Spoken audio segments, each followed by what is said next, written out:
Sorry? Disappointing, Yeah, huge blow.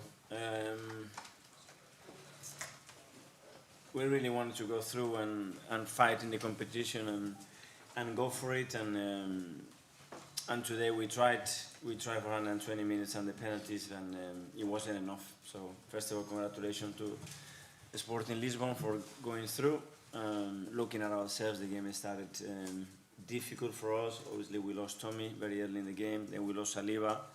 And that left us with a really difficult game management because we only had a window to make the subs, and a few players could not play 90 minutes. But still, we didn't find our rhythm and our flow, allowed too many spaces, we were late and don't win enough duels there, and then we gave the ball away many times, sometimes time after time.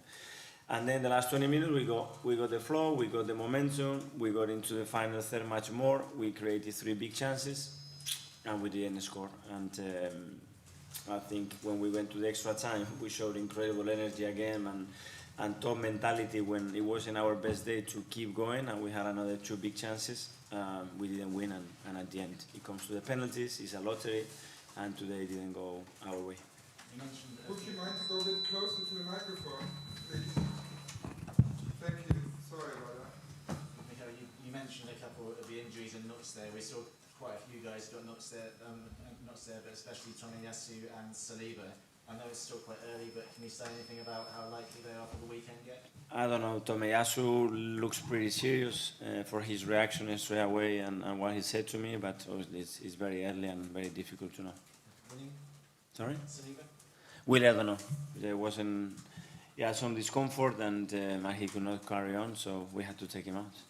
Mikel, I know obviously it's a blow in terms of being knocked out of the competition, but given the injuries and several players look to be kind of limping or struggling towards the end, just how kind of worried are you that this could have lasting damage, heading into big games in the Premier League with the injuries you picked up? I don't know. We've been carrying injuries throughout the season.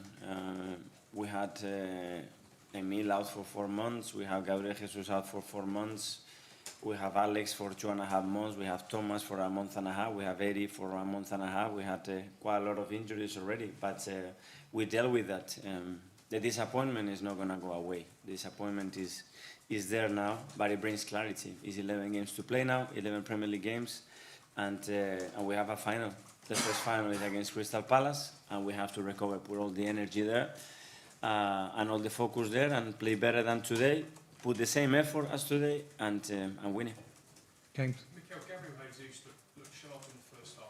Was the plan to bring him on? Yeah. So he was never going to play more.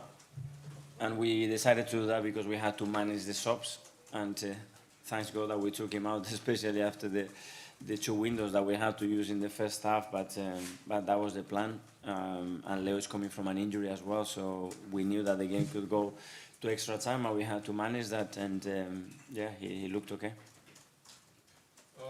Mikel, they're unfortunate to crash out the tournament that way.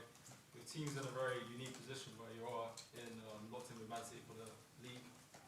Though unfortunate, given the fixture congestion with the World Cup and everything, could it potentially be a blessing in disguise? You can focus more on.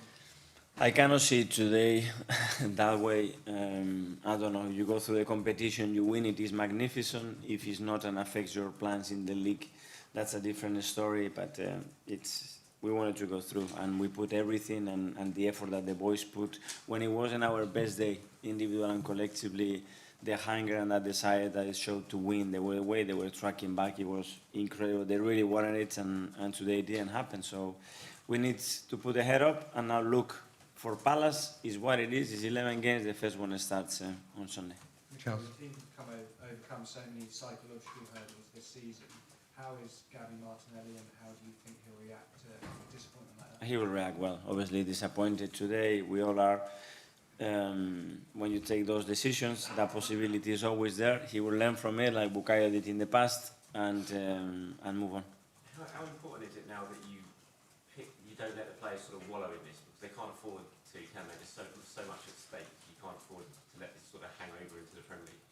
No, we gave everything.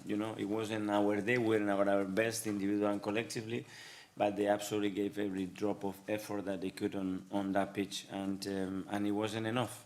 But if we do things better than what we've done today on Sunday, we'll have a big chance to win the game. What was the immediate message in the change room there by you or from the players themselves? No, just that we are all disappointed, and we have to look at ourselves, things that we have to do better to have bigger margins to win the game, and don't rely on the last 20 minutes or an extra time on a penalty shootout to go through in the competition.